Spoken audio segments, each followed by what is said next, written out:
Gather at the Winter Village at Cameron Run and experience the magic of the holidays with ice and lights. Enjoy a fun, unstructured outdoor family experience just a few minutes from Old Town Alexandria. Explore whimsical light displays, snap selfies, and take a spin on the outdoor ice rink. Book your visit early. Calendars fill fast, so make your plans with friends, visitors, guests, or that special someone today. Buy tickets today at CameronIceandLights.com. That's CameronIceandLights.com.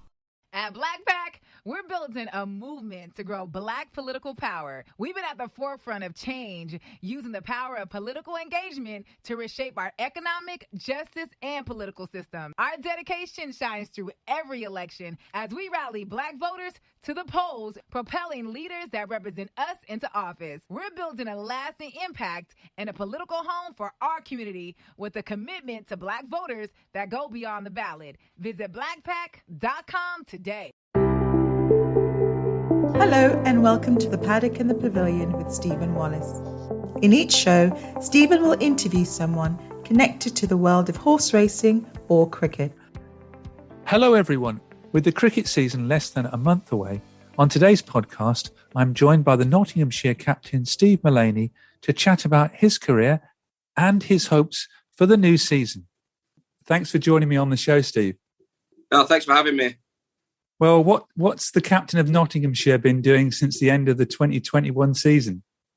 Yeah, a few different things. So obviously October's our downtime. So I had a bit of obviously time off, ticking over fitness-wise. And then we were back in November to our physical programme where, everyone's individual. So a lot of lads are doing certain things. So for instance, I don't bat before Christmas.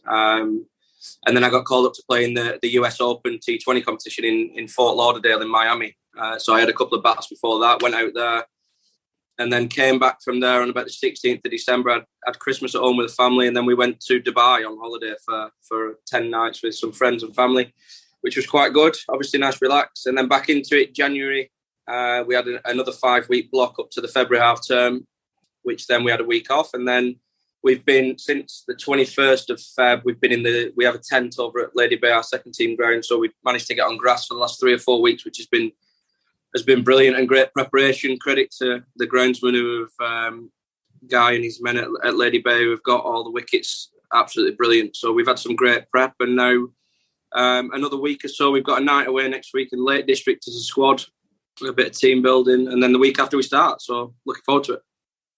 Has pre-season training changed a lot since you first started?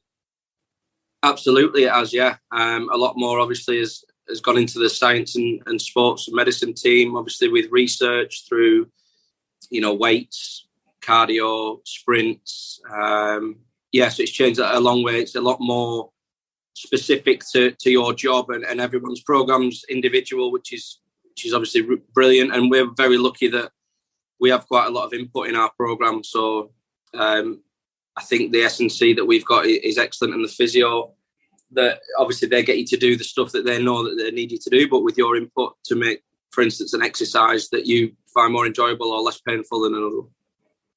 Well, it's good to think you have some involvement yourself. It's not just someone telling you what to do. Absolutely. I think it's important. I think that, we had a couple of winters ago before COVID hit, we had a big meeting about, player autonomy, which went down really well. And, if you take someone like Luke Fletcher, for instance, he would do his own stuff with, not necessarily without the S&C. I just mean he would get the programme and then he would do it on his own, definitely before Christmas, because that suits him and his family's, he's got 2 kids. So, and the bottom line is that we trust everyone to do it, whether they do it as a team or whether they do it on their own. And nobody gets upset about that. Everyone's entitled to do things on their own and in their own time. But also we have a big thing that nothing comes above the team. So as long as it fits in with that, then everyone's fine. Well, this morning on the podcast, I'd like to talk to you about your cricketing career. And just to start with, how did you first get into cricket? Yeah, well, very simply, my dad played at a local club called Goulburn, which is a small town near Wigan. In the Bolton Association, it was at the time. And I just went down with him. I was a bit of a badger, asked a million questions to everyone, just loved the game. And then I ended up playing, actually. They were short. The under-13s were short at a club called Bolton Indians. I remember it like it was yesterday. I was only 6, and I actually got 2 weeks. I remember I got stumping, and I think I got a caught. So that was my first memory of cricket, and that's how I got into it.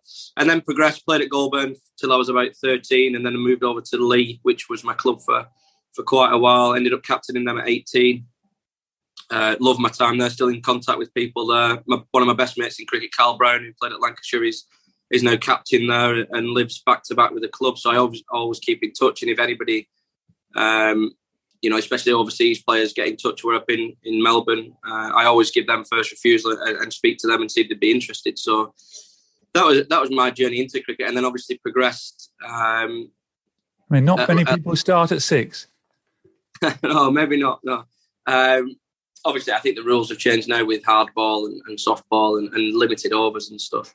But then, I ended up making the move to Notts in end of 2009, start of the 2010 season. And then, obviously, at the time, it was I wouldn't say a risk, but it was something that, not many people from Lancashire have done, have left their home county and gone on to... I was going to ask you that. So you made your debut for Lancashire second 11 in 2004 and then the first 11 in 2006. A lot of people have probably now forgotten you ever played for Lancashire. Why did you make that move? It was very, very plain and simple. It was just for opportunity. I had a meeting with, at the time, funnily enough, Peter Moores was head coach at Lancashire and Mike Watkinson was the director of cricket. They knew I had an approach from Notts. So they had a thing then, I think it's changed now, where you have a 28-day period where you can put a letter in and say, we want to speak to this player for after 28 days. And within that 28 days, then at the time, Lancashire have an opportunity to offer you a contract and speak to you. And I really, really valued and really was excited about what Mick said to me. I met him at a service station on the M6. I remember that like it was yesterday as well. And he said, look, we're trying to promote and change the way we go about our white ball cricket. You'll play in the 50 over competition or 40 over competition, it was at the time, I think, and you'll play in the 2020. And then whatever happens, if you do okay, we'll see what happens in 40 cricket. But initially it was a white ball sort of focus. And I said, I was very honest with Mosey and Mike Watkinson, and I just said, look, this is, if you can guarantee me some game time, then obviously it's my home county. I want to play for Lancashire at the time. I will stay. But they couldn't guarantee me that, which is absolutely fine. They signed Stephen Moore. They had some very good players at the time. And I think it helped. I had a pretty good season in the second team at Lancashire, so my stock was a little bit higher. Yeah, and then I was lucky enough to get an opportunity as a fourth teamer actually at Hampshire that Andre Adams went down. He was doing some drills in the nets, and I remember he went to do a pull shot and twisted his knee. So I ended up playing, and I got 100 in that game. And then, it was obviously a move that proved dividend. Yeah, I was going to ask you that.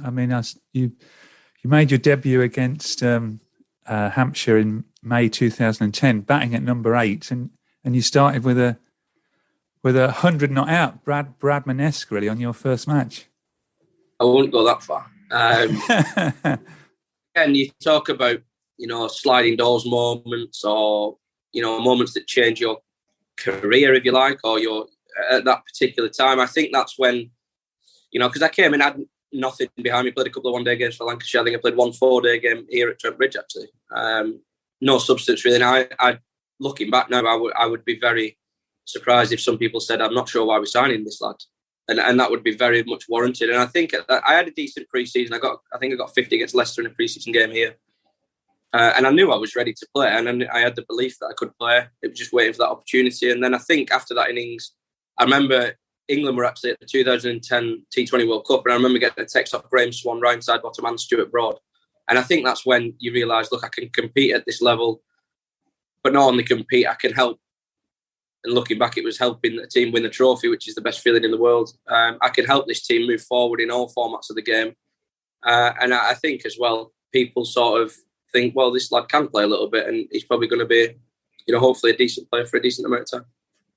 Well, going back, you had played for England under-19s in 2 test matches and in the under-19 World Cup. So you're doing yourself down a bit. And on that day against Hampshire, they had a decent bowling attack with Dominic Cork, Kabir Ali, and the Sri Lankan Hirath was bowling. Yeah, again, obviously international cricketers. I think David Griffiths played that game as well, who I played on the 19s with actually, and he bowled very fast. Sean Irvine played that game as well. I don't know. I've always somehow, touch wood, seemed to do okay against Hampshire. I think I've got 4 or 5 of my first class hundreds against. I think 4 against them, and it's a ground I love playing at. The Ageas Bowl. It's a lovely place to play cricket, and obviously when you do well somewhere, you don't mind going back. So it was. I think it was a game where I think that was our 4th game of the year, and we were 3 from 3. So it was important that we kept up that momentum. And I remember I was 78 not out overnight, and I was batting with Paul Franks. And I can't remember what I said on the way off, but he just said, "Look, you just need to focus on 22 runs tomorrow. Don't think about anything else. Get your first class 100 for the club." And I ended up, I remember we were 9 down, and I was on 96, and I ran down to Herath actually, and Nick Pothas missed the stumping. So when people say things sometimes are meant to be, I'm pretty confident that on that day I was meant to get 100 for some reason. Well, by 2013, you were then opening the batting and scoring a century against Surrey. Why the move up the order to opening the batting? Well, it was really simple, actually. For the first half of that season, we had Ed Cowan, who was left-handed opening bat for Australia, and he was in the Ashes squad. And I didn't actually start that season, so I didn't get picked for the first 2 games. I went to Australia, played with Dandenong, and my game really came on. After 2010, where I did well, I then got hit in the jaw in 2011. I had 2011 and 12 weren't great seasons for me. And then I thought I'd make the move. Me and my wife and my fiance, it was then, and first daughter were in Australia, and I needed to get away. I just needed to be on my own and focus on myself and enjoy it. Because I think at that stage you can go one or two ways. You can be a one-season wonder, and then sort of fade out, get released, and a couple of years later, I didn't want that. I'm too proud of a person to do that. So I didn't. I went on pre-season tour. I got 100 actually against Derby on a pre-season tour, and I knew I was playing well, but I also knew that the lads were going to get first refusal because they did well the year before. And then I remember with 3rd game here, we played Durham, and Ricky Vessels was ill on the morning of the game, and I got a chance at number 6, and I got 80 first innings and 20 odd second innings, and then did okay. I got a few 50s running in, and then I knew Ed Cowan was leaving, and I think we played a one-day game in Truro against Holland, and we'd already signed Dave Hussey to come in, who was obviously going to bat 4 or 5. So there was only space at the top of the order, and I knew it was kind of coming. And Ed Cowan had spoke to me a little bit. He said, "Look, I think you've got a decent technique. I think you could do all right, won't you?" And I'm pretty much, if people who know me know that I'm not really bothered where I bat 1 to 11. It doesn't fuss me whatsoever. I would try my best wherever I go. And then I went out for dinner, and it was coincidentally that I was sat next to Chris Reed at dinner, and he just said to me, he said, "Look, we're thinking this. What's your thoughts? Do you fancy cracking it?" I was like, "Yeah, absolutely fine." So first game, I realise now how much I didn't play as an opening batter after doing it for a few years. I was still playing as I was batting 5 and 6, and there was no gold on the ball. So the first game I opened was actually Sussex at Trent Bridge, and I got 30, and then Chris Jordan actually caught on ball, diving one-hander, which was a great catch. I think it still goes round now on the highlights. And then, we played the week after at the Oval, and it was a beautiful wicket. I think Tremlett, Dernbach, Xander De Bruyne, Gareth Batty, and actually Ricky Ponting played. And that's one of my 2 players, but both against Surrey actually. One, I got 100 that game, and Ricky Ponting came up to me and shook my hand and said, "Well played." And then I got one in 2000, and I think it might have been 16 against Surrey. Sangakkara did exactly the same. So 2 greats of the game to come up and say, "Well played." It's a real boost for you individually. So yeah, it's something. Opening the batting is something that I enjoyed. I'm not bothered if I do it ever again. I'm not bothered if I do it or don't do it. It's I'm very relaxed, but I'm very confident that Ben Slater and Hasib Hamid are much better at it than me, and I'll try and stay at number 6 and hopefully get a few down the order.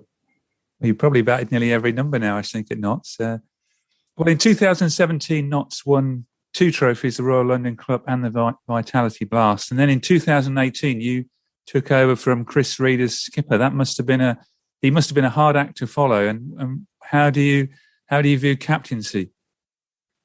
Yeah, absolutely hard to follow. I think he did a great job for 10 seasons, and someone that I learned a lot of. I was very lucky that for 3 or 4 years, maybe more than that, 5 or 6 years, I stood next to him at second slip. So I kind of got the ins and outs of, and asking questions about why he's doing this and why he's doing that. And captaincy and leadership is something that I've always been really, really fond of doing and getting involved in. Not because I like power, or authority, but because I like trying to make a difference and I like giving people opportunities. And I feel that I'm doing that. And some people might say different, but I think I've learned a lot. I think looking back now, and I'm not saying I get everything right now, but I got a lot of things wrong early on in my captaincy career. The language I used to people, and I wasn't being nasty or anything. It's just now looking back, I think, I could have said that differently, and it might have got a different outcome. But very different characters. He's very much introverted, and I'm very massive extrovert. We do things very differently, but I'd like to think that both of them can work. So as a captain, you feel as though you've learned a lot over the years, and you say you're still captain of Notts again this season. Yeah, I'm still learning. I don't think you'll ever stop learning in a leadership role or just being a good person, really. I don't think you ever stop learning. I'm very, very lucky that, I've got a guy who I speak to who's an completely out of cricket, an ex-SAS soldier who I work with on sort of leadership and strategies. So a lot of things go on behind the scenes that people don't see. I'm very lucky to have Peter Moores as head coach, and we're very good friends. So we speak, from now probably 3 or 4 times in a day sometimes. But always learning, always kept on your toes, always trying to be better, I suppose, and try and, it's a bit of a cliche, but just leave it in a better place than when you came. That's all you can try and do. Well, you're a key member of the Notts T20 side who've won the Blast in 2017 and 2020 and reached the finals day in 2016 and 2019. Why do you think Notts are such a good T20 outfit? Well, I think first and foremost, we've got some very, very good players. I think we do things a lot differently. I don't want to give too much away than other sides. Our attention to detail on different facets of the game is second to none. And ultimately, I think you can go. I think you could, Clark, Hales, Duckett, Moores, Christian, myself, Samit. We've had Imad Wasim. We've got Dane and James Pattinson, Luke Fletcher, Jake Ball. There's other lads who have not even got in yet. Calvin Harrison, who had a great season last year. For instance, someone like Matt Carter, again, the list goes on. People don't see what goes on in the second team. And there's quite easily some lads that I know, Hasib Hamid, for instance, and Ben Slater are very keen to explore the white ball and T20 game. And, Ben did really well for us when he came in last year. So I think ultimately we've got some very, very good players, but you also know that it's not played on paper, hence the reason we've not won it every year. So I think, we've at the start of the competition, we've got as good a chance as anyone. I think Trent Bridge is a hard place to come and play if you're not used to playing there. So we've got a very, very good home record. We know that we're going to go for runs, but all you have to do is get one more run than the opposition. So we know that, on some days, if the opposition gets 200, that might be 10 under par because the wickets can be so flat, the boundaries are really small. But that's the way we want to play our cricket. And, we have a very simple message. If you're in doubt when you're batting, try and hit it for 6. If you're in doubt when you're bowling, try and take a wicket. That's pretty much very simple. We're very lucky that we have the backing of the coaching staff to go out and express ourselves. And, of course, last year you played in the first year of the 100, and the good news is you've been kept in the Trent Rockets squad again for 2022. Are you looking forward again to the second year? Do you think the second album can be better than the first? Well, yeah, I don't see why not. I thought it was an absolutely unbelievable. I obviously missed a couple because I was close contact in COVID, so I missed 10 days of the tournament. But it was amazing to see. I think the big aim was to get different people involved in cricket. Families, kids, women, and the women's game was absolutely phenomenal as well. We were lucky. We spent a lot of time with Trent Rockets women, so speaking to them and watching their games. But the full houses everywhere. Obviously, very, very lucky and honoured, privileged to be asked to be retained. And I think it's a chance for people to go and explore different. So, for instance, working with a different coach in Andy Flower and playing with different players from different counties. So you might pick up something from them and vice versa. They might pick up something from you. But we had a really tight-knit group, actually, and quite a lot. I think 10 plus Root and Milan have been returned. So if we can add some real quality in the draft to that squad, I think we've got a real good chance. Well, last year you lost in the eliminator against the eventual winners. So hopefully this year you can go a bit further. I hope so, and they've deserved it. They were the best team. They hit form at the right time. We actually beat them comfortably in the first game. But they found a formula with their quicks that won them the tournament, and they're very much outplayed. We didn't play very well at the Oval that day, but they were the best team, and hopefully, as I said, there'll be another good team this year. I'm sure they are, as will the other 7 teams, including us. You enjoyed the double headers as well? Yeah, that was great fun. Actually, and watching you get a different perspective of the game. I've actually worked with a few of the women I've coached a little bit with the England women, so kind of seen how they go about the business and how much it means to them. But yeah, it was great to have some double headers and watch them play. And the lads really got behind the Rockets women's team, and we were obviously gutted when they didn't qualify. But I'm hoping that they can obviously come back and we can both give it a real push to lift the trophy at Lords. Well, let's hope so. And looking ahead then to 2022 at Trent Bridge, surely promotion to Division 1 must be the target. It is absolutely the target, and to win the division would be the ultimate target. I think we've not won a 4-day trophy for a very long time, so to do that would be magnificent. First and foremost for the fans and people who support us, especially through the last couple of years where it's been tough, but also for the team, for the players and the staff who've put so much hard work in. But it's a very, very long season, so the championship isn't going to be won on the 10th of April when we finish at Sussex. Hopefully we can start well. But as you know, and a lot of people know, it's not played on paper. We've got a great team on paper, but there's a lot of very, very good teams and a lot of experienced international cricketers. I can reel off. If you look at Middlesex side, Stoneman, Robson, Roland Jones, Simpson, Murtagh, Shaheen Shah Afridi, Hanscom. If you look at that side, Durham, Lees, Borthwick, Peterson, who they've signed, Rushworth, Karst, Stokes might play. Wood will be at the IPL, luckily, thank God. But you look at the sides on paper, and there's a lot of strong sides. But ultimately, the side that will win it will be the one who plays most consistently, gets on a bit of a roll, and ultimately keeps the best players on the park for long periods of time, which is something that we're very big on. Well, you came third last year in the revised competition in Division 1, so you must have been a little bit disappointed not being in Division 1 this season. Yeah, but it is what it is. No one's, one of the biggest compliments I can play to our staff and players is that nobody's moaned about it. Not one person has said we should be in Division 1 or, it was disappointing at the time, but what are you going to do? You're not going to change it. So nobody's going to, if I go to somebody at the ECB and say this is wrong, they're not going to say, oh yeah, you're right, we'll put you in Division 1. Look, we know whatever happened last year, we know that we had a good season, and the conference thing, we knew the rules at the start. We started on very much at the bottom of that table or next to bottom, and we did really well to come third, and we had a chance of winning the competition. And we lost at Hampshire. If we'd have won that game, we'd have won the championship. But there was a reason that if it was a normal season, we had the most points, we had the most batting points, we had the most bowling points, we had the most wins. And if we keep doing that for a long period of time, we'll have a successful few years, and that's the aim.